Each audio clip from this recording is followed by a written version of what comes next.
그래서 이제 우리가 늘 삶의 활력을 되찾고 항상 이제 기본을 잘 지켜나가는 인생이 되기 위해서 제가 두 가지 제안을 드리고 싶습니다. 두 가지 제안 중에 첫 번째가 뭐냐 하니까, 우리가 매주일 예배를 드리지 않습니까? 우리가 드리는 이 예배를 매듭짓기로 활용하자는 겁니다. 예배를 통한 매듭짓기. 그래서 제가 예배를 통한 여기에다가 이제 강조점을 두고 이제 화면으로 그 자막을 띄워 드렸는데요. 여러분, 지금 우리가 함께 드리는 이 예배가 지난 한 주간 열심히 달려오시고 정신없이 분주하게 사신 여러분이 잠깐 걸음을 멈추고 이게 지금 매듭을 짓는, 또 한 주간을 정리하는 시간으로 이 시간을 활용하게 되면 얼마나 좋겠습니까? 왜 하나님께서 일주일에 하루, 주의 날이다, 이날은 일도 하지 말고 공부도 하지 말고 이날은 좀 안식을 해라, 이렇게 말씀을 하셨느냐? 주 7일 365일 막 정신없이 달려가면 속도는 좀 빠를지 모르지만 1년 돌아보고 이 길 아니네? 잘못 왔네? 그거 어떡할 거냐고요. 매 예배 때마다 자기가 가는 길을 점검하고 또 체크하고. 그래서 주일은요, 우리가 쉬는 날이에요. 안식이에요. 그래서 그냥 막 밀린 빨래 왕창하고 막 일 더 바쁜 거, 글쎄 그 빨래를 해야 되긴 하는데 어떻게 해야 되나요? 그 주일은 밀린 빨래 하는 날이 아니고요, 매듭을 짓는 날이에요. 지난 한 주 내가 어떻게 살아왔나? 내가 그냥 어떤 일을 취하기 위하여 그 누구를 내가 아프게 한 적은 없나? 누구를 내가 속인 적은 없나? 난 이렇게 가는 게 옳은 건가? 이거 점검하는 시간이 돼야 된다는 거죠. 그리고 우리가 하나님 앞에서, 아까 제가 인생은 산을 오르는 것이 아니라 또 그런 가변적인 것을 지나는 게 아니라 사막을 건너는 것이기 때문에 우리는 항상 지도도 필요하지만 진짜 중요한 건 나침판이다. 내가 가는 이 길을 늘 점검받아야 된다. 그렇게 보면은요, 이 예배는 나침판을 점검하는 시간이에요. 이 고장난 건 아닌가? 고장난 거 들고 가면 큰일 나는 거 아니냐고요. 요한복음 4장 23절에도 보면은, 아버지께 참으로 예배하는 자들은 신령과 진정으로 예배할 때가 오나니 곧 이때라. 아버지께서는 이렇게 자기에게 예배하는 자들을 찾으시느니라. 우리가 안식을 누리며 주의 날을 왜 예배하는 것으로 지킵니까? 피조물로서 내 위치를 확인하는 시간이에요. 하나님이 내게 모든 걸 가하다고 위임해 주셨지만 나는 이 창조주가 아니다. 나는 내 인생의 주인이 아니다. 그래서 주인이 원하시는 걸 확인하고 점검하고 예배해요. 지난주에 제가 그 고3 제자 소개해 드리지 않았습니까? 강남 8학군에 막 모든 애들이 학원 가기 바빠가지고 막 예배가 막 조금만 늦어도 중간에 막 뛰어가고 막 정신없이 사는데, 아니 이 아이는 집에를 안 가는 거예요. 오후에 또 막 얘가 애들을 막 모아가지고 자기가 막 기타 치면서 찬양도 부르고 예배도 인도하고, 그게 굉장히 인상적이었는데, 결국은 이 아이가 이제 원하는 대학교에 가고 또 대학 재학 중에 뭐 외무고시 합격을 하고 지금도 이제 그런 어떤 외교관의 길을 걸어가고 있는데, 내가 이 학생을 잘 관찰을 해보니까 지금 나이가 이제 49이거든요. 이 친구가 보니까 예배가 매듭 쌓기였더라고요. 그 편지를 최근에 보내왔는데요, 한번 제가 읽어드리겠습니다.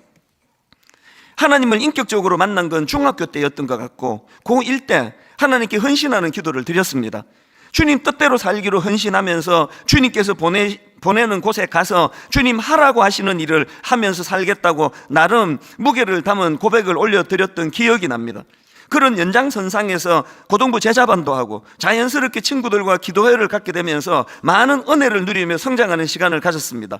그러던 중 고3 올라가는 겨울 방학 기간 중에 아버지 사업이 부도가 나면서 집안에 경제적으로 큰 어려움이 찾아왔습니다. 많이 힘들었지만 이내 그 과정이 하나님께서 우리 가정을 개조시키기 위해 예비된 축복의 시간임을 알고 있었습니다. 많은 분들의 기도와 도움을 경험하는 시간이기도 했습니다. 나침판이 돌아가고 있는 거죠. 갑자기 지금 고3이 됐는데 아버지 사업이 막 안 돼가지고 집안이 어렵고 하면요, 나침판이 없는 학생들은 거의 막 휘청휘청거리거든요. 얘는 금방 나침판이 작동이 되는 거예요. 의미 부여를 하는 거죠. 그래서 이제 그 다음 보세요. 고3 기간 내내 매일 아침에 가정 예배를 드리고 등교를 했습니다. 공부하다가 틈만 나면 찬양을 듣고 불렀습니다. 주일날에는 목사님 설교를, 여기에 이찬수 목사님 내가 이름을 뺐습니다. 이따가 설명해 드릴게요.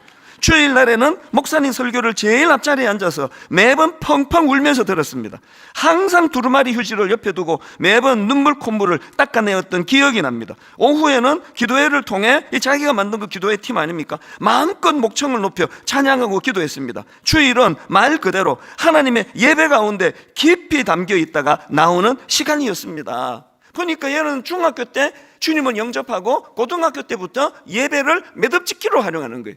그러니까 고3 때 아버지가 사업이 실패하고 막 이제 세상 말로 하면은 이제 막 이 집안 망하게 됐다, 그런 상황일 때 잠깐 당황하다가 바로 마음을 찾아가지고 공부하는 건 나침판이 돌아간다는 거거든요.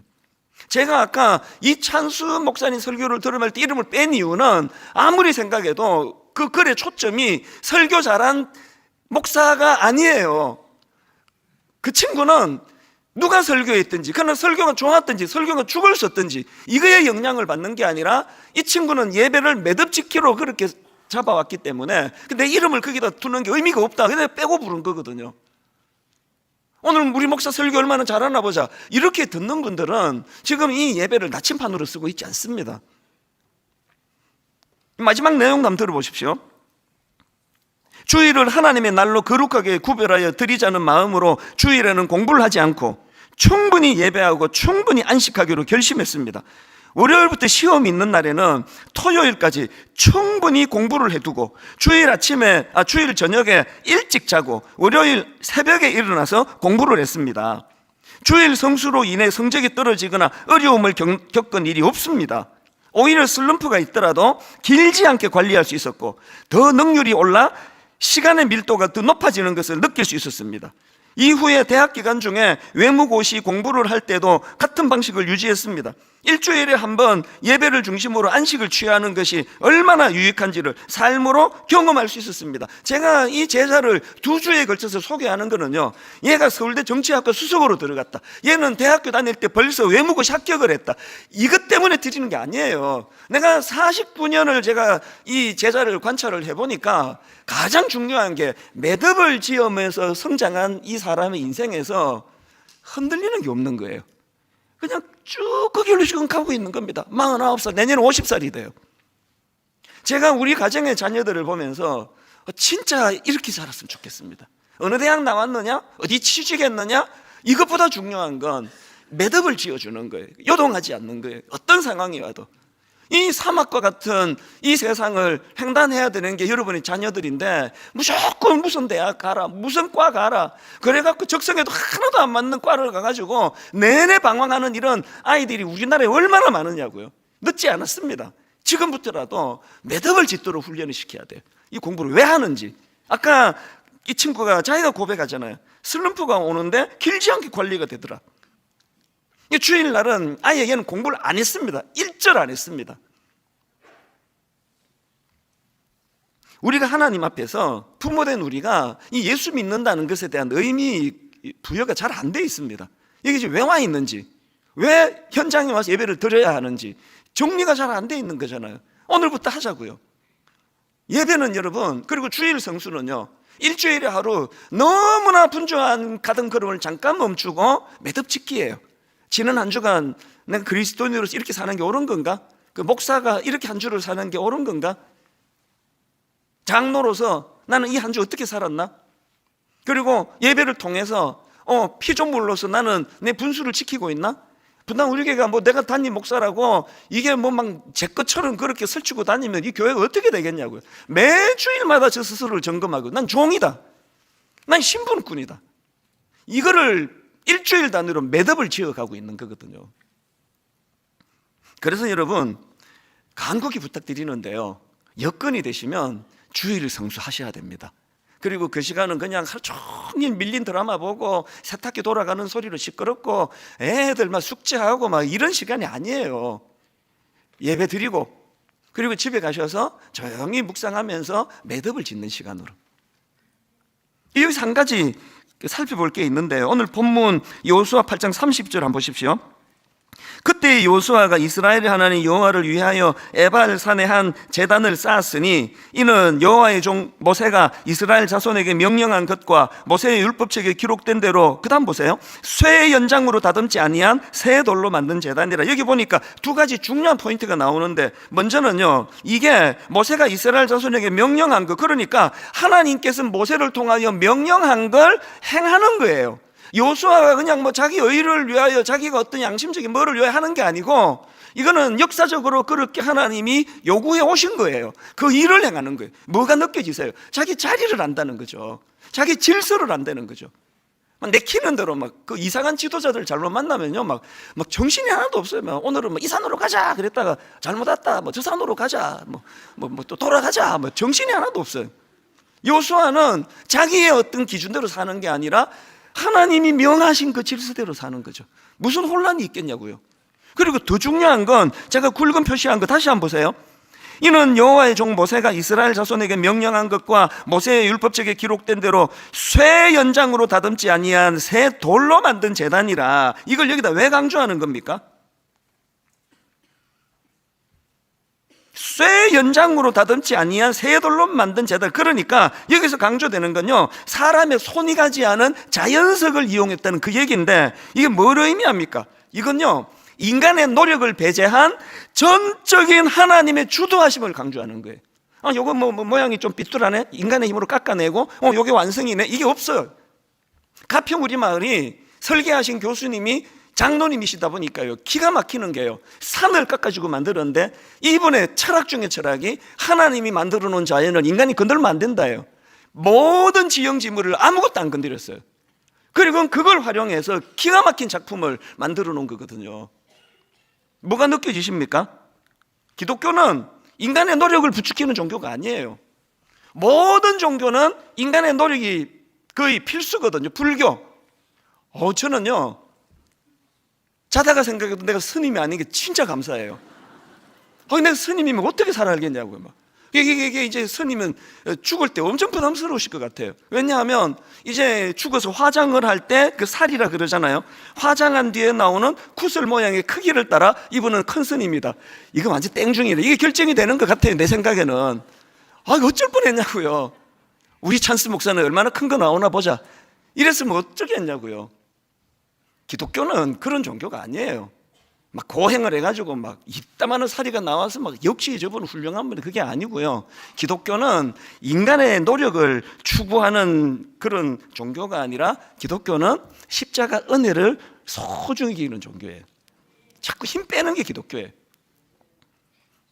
제가 30대 초반에 이제 수영을 배웠거든요. 생전에 내 수영장에 처음 갔는데, 내가 막 새벽마다 너무 힘든 거예요. 코치가 막 계속 소리 지르는 게, 힘 빼세요 막 이러는데, 나 힘 뺐거든요. 나 힘 뺐다고. 근데 힘 빼라는 거예요, 자꾸. 한 6개월을 내가 힘 빼라는 소리만 듣다가 열받아서 그만뒀어요. 힘 안 빠지는 걸 어떻게 해요? 나 그냥 다 뺐는데, 힘 빼세요, 힘 빼세요. 그래서 내가 가만히 생각하니까 그게 기독교예요. 저보고 하나님이 맨날 요구하시는 게 힘 빼라는 거죠. 힘 빼라고. 나이가 들어가면서 좋은 게요, 체력이 딸려서 저절로 힘이 좀 빠져요. 요새는 힘이 좀 빠진 것 같아요. 잘 들으셔야 됩니다. 기독교는요, 내가 힘쓰는 종교가 아니에요. 은혜예요, 은혜. 자격도 없는 거, 나 같은 거, 우리가 아직 죄인 되었을 때예요. 우리가 아직 연약할 때예요. 십자가. 그래서 예수 잘 믿으면 잘 믿을수록 인생에 힘이 들어가질 않아요. 그리고 놀라운 게요, 힘을 빼면 수영도 더 빨리 가게 되고요, 힘을 빼면 테니스 공이 힘이 더 들어가요. 신기하죠? 힘 빼고 쳤는데 힘 주고 칠 때보다 공이 더 정확하게 날아가고 스피드가 더 들어붙는 거, 그게 하나님의 창조 원리예요. 여러분, 우리 힘으로 다듬고 다듬은 쇠 연장으로 다듬은 돌을 갖고 나는 이렇게 내가 예수 믿고 내가 이렇게 좋은 사람이 됐다라고 말하는 거는 완전히 믿음의 초보 단계입니다. 그래서 성경학자인 아드 핑크는 이 본문 말씀의 의미에 대하여 이런 설명을 한 걸 제가 읽었습니다. 여호와께서는 사람이 그분을 만나기로 정하신 그분 앞에 나아올 때에, 여호와께서는 사람이 그분을 만나기로 정하신 그분 앞에 나아올 때에 자신의 철저한 무가치함과 무능력함을 상기하도록 하셨습니다예요. 철저한 무능력이에요. 철저한 무가치한 거예요. 이런 나 같은 것을 오늘도 단에 세우셔서 이 놀라운 가치의 말씀을 선포하게 하신 거. 그래서 저는요, 해가 거듭될수록 감격밖에 없습니다. 이제 내가 저 설교 좀 하는데, 여기 설교 좀 제법 이제 좀 설교가 뭔지 알 것 같아. 그런 소리는 뭐 인간적으로는 또 뭐 그럴 수 있겠지만요, 익숙해지니까. 그러나 원리는 아니에요. 철저한 무가치함, 철저한 무능력. 이게 매듭짓기를 해가면서 점점 이제 느끼게 되는 거거든요. 그래서 우리가 이 예배를 한 주 단위로 매듭짓기의 도구로 사용하자, 이걸 제가 제안해 드리고 싶고요.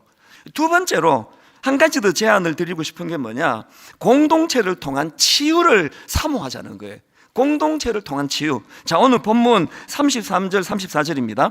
온 이스라엘과 그 장로들과 관리들과 제사장들과 본토인뿐 아니라 이방인까지 여호와의 언약궤를 맨 레위 사람 제사장들 앞에서 궤의 좌우에 서되 절반은 그리심산 앞에 절반은 에발산 앞에 섰으니 이는 전에 여호와의 종 모세가 이스라엘 백성에게 축복하라고 명령한 대로 함이라. 그 후에 여호수아가 율법책에 기록된 모든 것대로 축복과 저주하는 율법의 모든 말씀을 낭독하였으니 여기 지금요 어마어마한 이벤트가 벌어지고 있습니다. 에발산이 있고 계곡이 있고 그 옆에 그리심산이 있는데요, 이스라엘 백성들을 반반으로 나누어서 포진을 시켜요. 그리고 제가 그 자료를 보니까 그리심산과 에발산을 왜 썼을까 여러 가지 이유가 있는데, 거기가 지형적으로 공명이 끝내주게 잘 되는데요. 그래서 그냥 뭐 메아리가 잘 퍼지니까 그 하나님이 원하셨던 그 말씀을 선포할 때 그것들이 이제 백성들에게 다 이제 스며들어 전달이 되고, 그리고 이제 중요한 게 뭐냐면은 그렇게 저주와 축복의 말씀을 선포하는 그 일이 신명기 27장에서 모세가 명령한 것인데요, 신명기 27장에도 보면은 백성들을 그리심산과 에발산으로 분산해서 세워놓고 각각 저주와 축복의 메시지를 선포하고는 뭘 요구하느냐, 하나하나가 선포될 때마다 모든 백성들이 아멘, 아멘, 아멘 이거를 이제 선포하라는 거예요. 예를 들면 이런 겁니다. 신명기 27장 16절. 그의 부모를 경홀히 여기는 자는 저주를 받을 것이라 할 것이요 모든 백성은 아멘 할지니라. 18절. 맹인에게 길을 잃게 하는 자는 저주를 받을 것이라 할 것이요 모든 백성은 아멘 할 것이라. 시간이 없어 다 못 읽는데 막 엄청 많아요. 이거를 저는요 지난 2주 동안에 막 계속 상상을 하면서 운전을 하면서도 막 마음이 너무 전율이 느껴지는 거예요. 상상해 보세요. 그 공명이 잘 되는 그 지형 지물을 이용해 가지고 거기에 하나님의 말씀이 선포되고, 여기에 저주의 말씀과 그리고 또 축복의 말씀, 이거는 동전의 양면 아닙니까? 그리심산에서는 순종으로 오는 하나님의 축복을 선포하고 에발산에서는 불순종으로 오는 하나님의 저주를 선포하는데, 왜 이거를 번갈아 가면서 선포하느냐? 동전의 양면이, 너 이렇게 하면은 큰일 나. 경고의 말씀과 이렇게 하면은 누리게 될 복을 네가 사모해야 돼. 이것들이 지금 선포하는데 아멘, 아멘, 아멘 이렇게 지금 거기에 백성들이 화답을 하고 있다는 거죠. 제가 그 쩌렁쩌렁한 말씀이 선포되는 그 모습을 보면서 이게 현대 교회의 문제가 이거구나. 한국 교회의 문제는요, 한자로 이름을 잘못 짓는 것부터 시작이라고 여러 번 말씀드렸습니다. 교회를 가르칠 겸 모일회 그래가지고 교회를 학원 비슷하게 만들어가지고 설교 잘하는 게 최고고, 그리고 설교 듣고 끝이에요. 머리에만 머무는 거. 내가 깨달았죠. 분당 우리 교회 회복되는 거 퍼포먼스라는 거예요. 이벤트가 필요해요. 예배 딸랑 들고 뭐 그냥 집에 가고 뭐, 그리고 또 지금 어쩔 수 없어서 지금 유튜브를 통해서 가정에서 예배를 드리시는 분 하나는 이해하세요. 그러나 얼마든지 성의를 내서 오실 수 있는데 지금 집에서 예배 드리시는 건 뭘 모르고 계시는지 아세요? 예배를 그냥 한번 때우신 거예요. 퍼포먼스가 필요하다니까요. 자, 이게 뭔지 설명을 드릴게요. 제가 이 웅장한 장면에 막 말씀이 선포되고 아멘, 아멘 그 화답하는 모습을 상상하는데 구약에 엘리야가 딱 떠오르는 겁니다.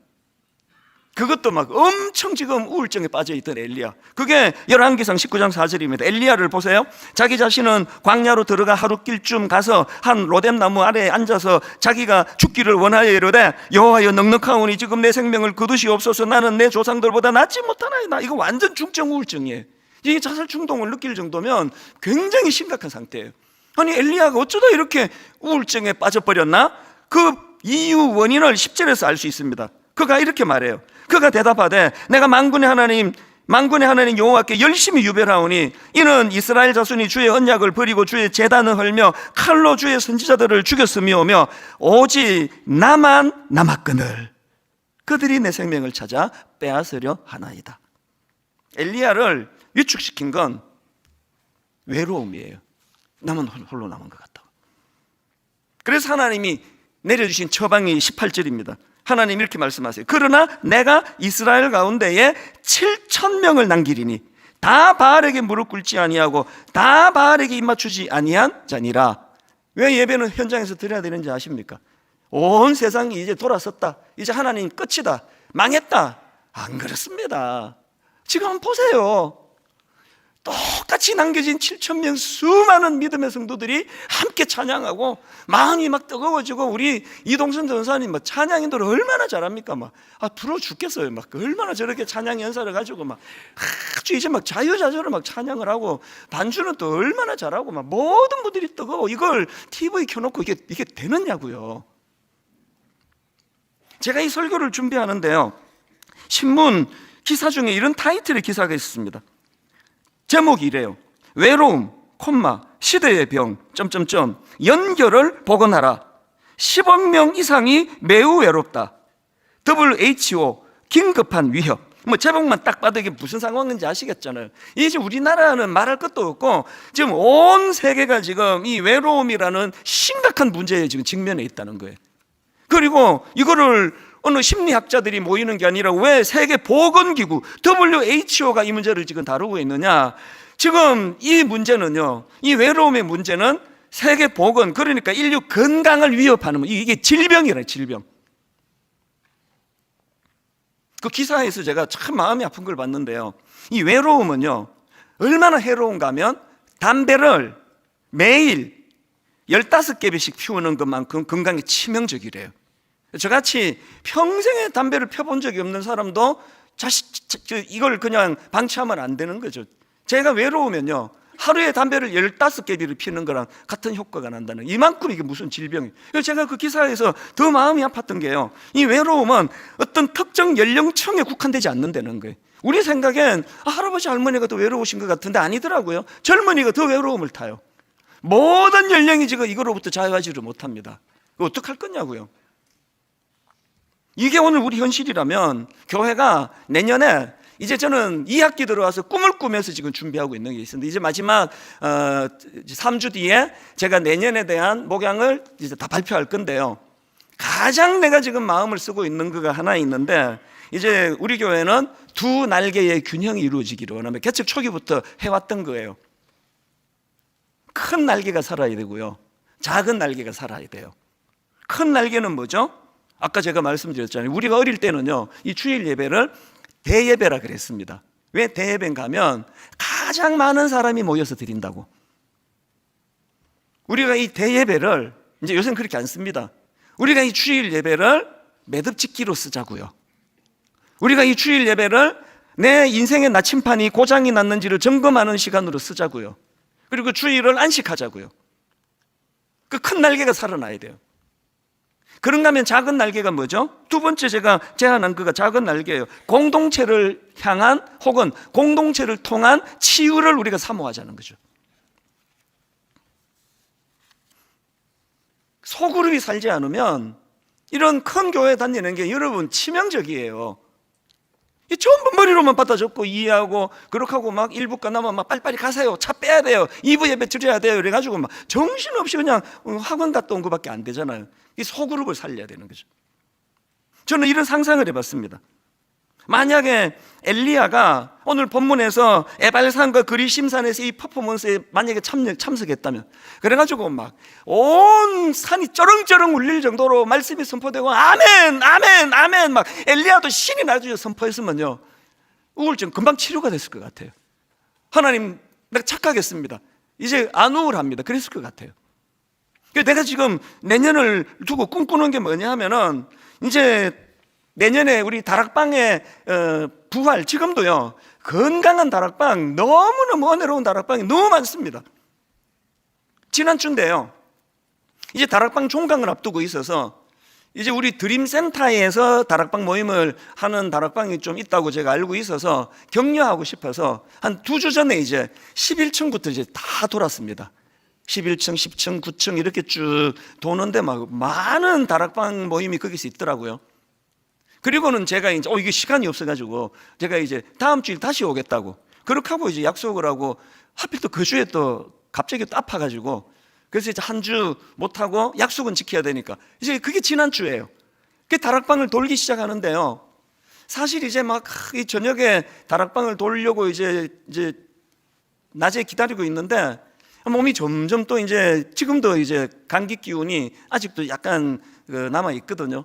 그리고 그날 여의도에 가서 또 이제 미팅하고 막 차 막히고 왕복 뭐 한 3시간 이상 막혔던 것 같아요. 그렇게 하고 막 이제 오후에 있으니까 막 체력이 확 떨어지고, 내가 왜 간다고 그랬지, 약속은 지켜야 되는데, 그렇게 하고 막 점점 이제 체력이 떨어졌는데요, 그렇게 하고 이제 한 8시 가까이 돼서 11층부터 이제 쭉 도는데 피로가 다 풀렸어요. 완전히 다 풀려요. 왜 그런지 아세요? 제가 이제 11층부터 가니까 참 이 여성들이, 우리 남성들이 진짜 배워야 돼요. 이 여성들은 참 그래서 병도 남자들보다 덜 든대잖아요. 또 장수 안 되잖아요. 얼마나 표현을 잘하는지. 제가 이제 11층에 딱 가니까 여성 다락방 모임을 하는데 막 난리가 났어요. 공부하다가 갑자기 막 꺄꺄 막 이러면서 막 으아 그러고 막 어떤 분은 막 목사님 내가 오늘 연예인 보는 것 같아요 막 그러면서 그냥 속으로 내 외모가 탤런트는 아닌데 그럼 개그맨인가 이런 생각도 했어요. 어떤 분은 막 소리 지르면서 야 담임 목사님 이렇게 봐도 내 이렇게 기쁜데 예수님을 만나면 내가 얼마나 기쁠까 그런 생각을 했습니다. 그러면서 막 너무너무 환대하고 막 반가워해주고 그렇게 해주니까요, 제가 빨리 가서 이제 기도해드리고 그 다음 가고 기도 가야 되는데 안 가고 싶은 거예요. 미적미적 그러다가 다 못 돌아버렸습니다. 어떤 그 다락방에 갔더니 저 순원 한 분이 막 우시는 거예요. 저 보더니 저를 봐서 반가운 것도 있지만요, 이분이 초등학교 선생님이신데요, 학교에 지금 문제가 있었대요. 마음이 우울하고 마음이 힘든데 하나님이 이 마음을 아시고 우리 담임 목사님을 보내주시오 이렇게 하시는 거예요. 막 눈물을 막 줄줄 우시는 거예요. 이게 이분에게 퍼포먼스예요. 하나님이 이렇게 섬세하게 일하시는구나. 그래서 제가 네 촌놈이 내가 이게 목사가 아니었는데 어디 가서 이렇게 내가 환대를 받겠냐. 어디 가서 솔직히 내 평생에 나 연예인 보는 것 같던데 이러면 나 이제 뭐 소원이 없어 더 이상. 어디 가서 이런 환대를 받느냐고요. 그래서 여러분 오후에 막 체력이 떨어지고 막 감기 기운이 오고 막 약속을 왜 했지 이랬는데요, 그러고 다 풀려버렸어요. 감기 다 나았습니다 지금. 진짜라니까요. 그래서 제가 내년에 다락방에 더 꿈을 꾸게 됐습니다. 이게 담임 목사를 오랜만에 큰 교회가 잘 못, 이것도 비극이기는 해요.